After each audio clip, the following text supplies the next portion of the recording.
Depuis 2012, mon principal l'école Chinese Middle School. Moi-même, en tant qu'un descendant Hakka, j'ai besoin passe pour une formation pour capable apprendre la langue mandarin. Mon petit apprendre le mandarin côté son culture chinois. Et que plusieurs années, moi, passé là-bas et que mon récit maîtrise un petit peu mandarin. Moi, je ne suis pas professeur ici, mais 10 administrateurs. Je suis un professeur de l'enseignement mandarin côté business. Moi, je m'appelle Anu Lam, mon principal l'école Chinese Middle School.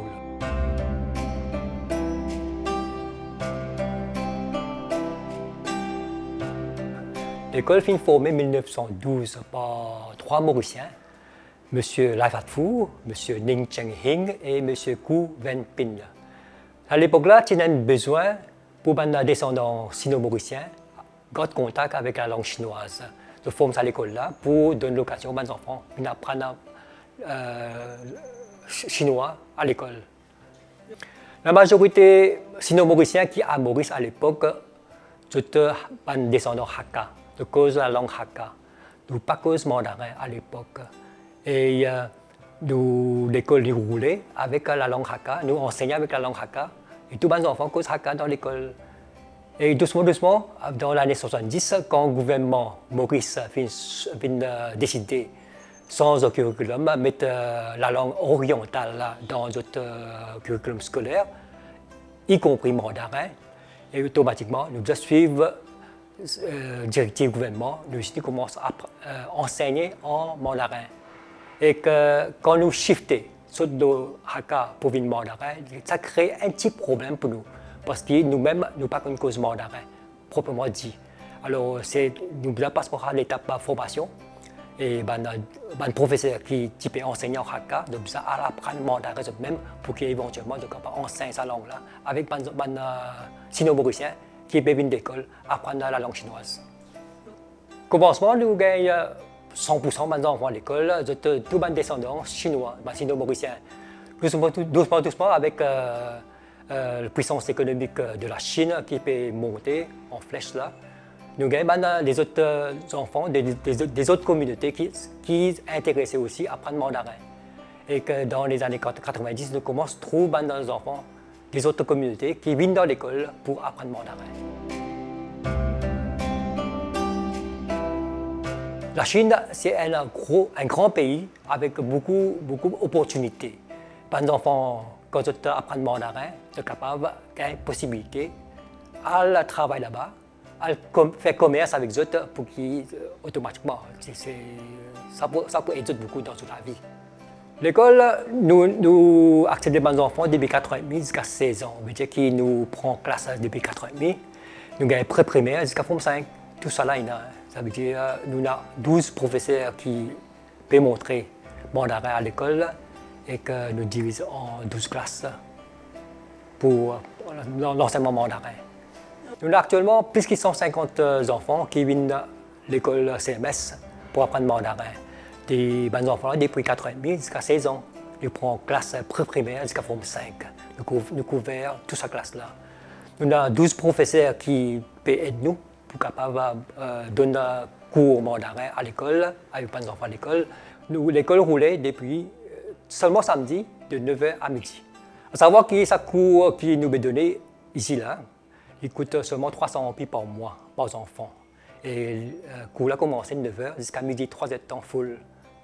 Nous avons quelques remarques avec quelques parents qui disent que 3 heures de temps cours mandarin, 1, il est monotone, 2, il est trop fatigant pour les enfants. Et que nous, depuis quelques années, nous changeons nos curriculums, nous changeons. Et nous gardons 45 minutes dans sa 3 heures de temps, nous gardons 45 minutes pour faire culture chinoise. Dans sa culture chinoise, nous faisons calligraphie, nous faisons wushu, nous faisons paper cutting, nous faisons la musique.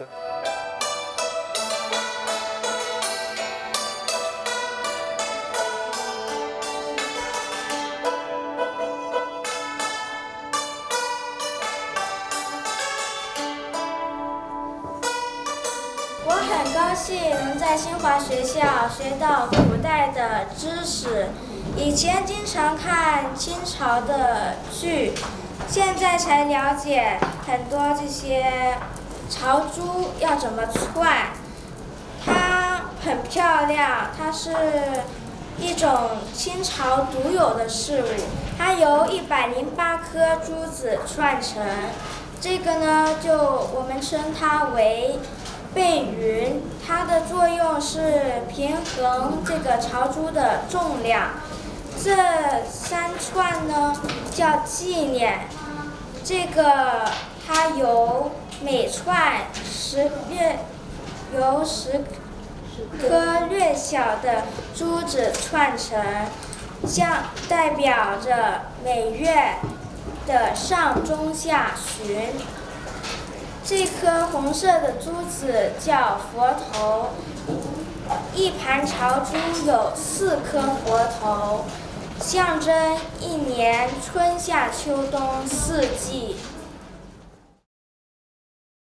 好一朵美丽的茉莉花，好一朵美丽的茉莉花，芬芳美丽满枝呀，又香又美人人过。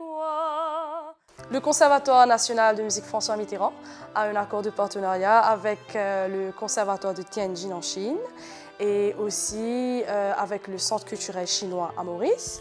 Donc lorsque l'événement s'est présenté, donc tout naturellement, la directrice du Conservatoire national de musique est venue vers nous, donc les chanteurs, pour nous proposer de participer à cette compétition. Alors au début, j'ai pris la compétition comme un challenge pour moi.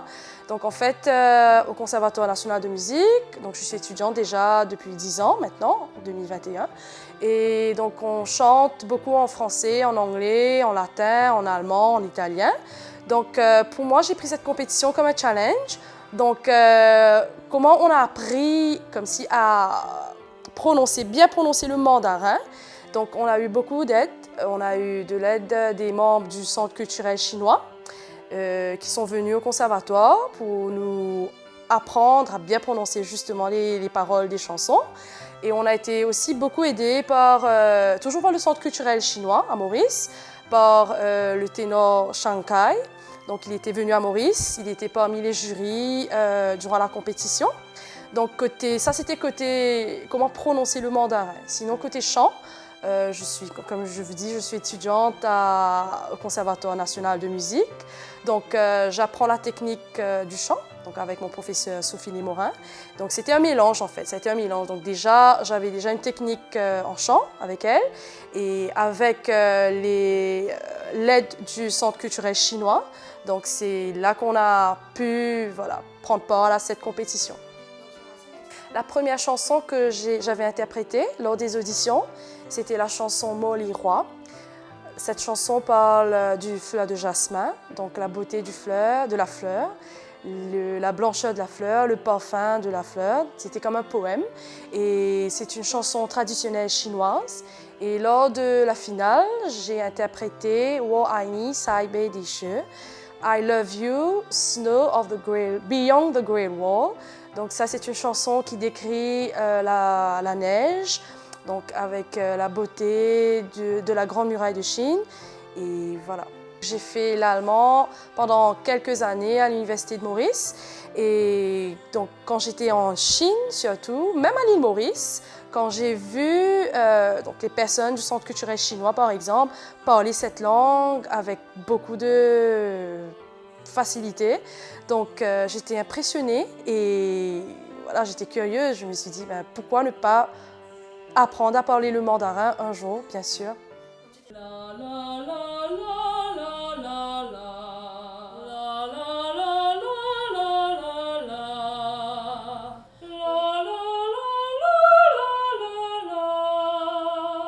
Donc le premier prix de la compétition, c'était en fait un voyage, donc côté adulte, c'était un voyage à Tianjin, en Chine, à Tianjin, dans la ville de Tianjin, au conservatoire de musique, et pendant une semaine, donc pendant 10 jours environ. Donc là-bas, j'ai été à l'université, au conservatoire plutôt de Tianjin, et j'avais un professeur de chant là-bas, donc qui m'a appris la technique, qui m'a appris plusieurs techniques de chant opératique. Et donc j'étais là-bas en décembre 2019. Donc j'étais dans la ville de Tianjin, en Chine, plus précisément au conservatoire de musique de Tianjin. Et j'étais très surprise par la technologie surtout. Donc, la technologie, même les personnes, la culture chinoise. J'ai pas eu malheureusement beaucoup de temps à voir plus, mais le peu que j'ai vu en 10 jours, c'était extraordinaire. Donc j'étais au conservatoire, j'ai pu aller un jour à Beijing, j'ai pris le train avec mon ami Vincent Calice, qui est aussi du conservatoire, donc qui était à Tianjin à ce moment-là. Et donc, c'est la population, bon, j'ai pas eu beaucoup de contact avec tout le monde quand même, mais le peu de personnes que j'ai rencontrées, même au conservatoire de Tianjin, j'étais agréablement surprise de voir la gentillesse de ces personnes-là, donc toujours prêts à aider, toujours le sourire sur le visage, donc voilà. Je remercie l'ambassade de Chine, je remercie aussi le Centre culturel chinois à Maurice, le Conservatoire national de musique François Mitterrand et mon professeur Sophie Némorin. Et je souhaite une bonne fête de l'indépendance à la République populaire de Chine et je souhaite très bientôt revisiter ce beau pays qu'est la Chine.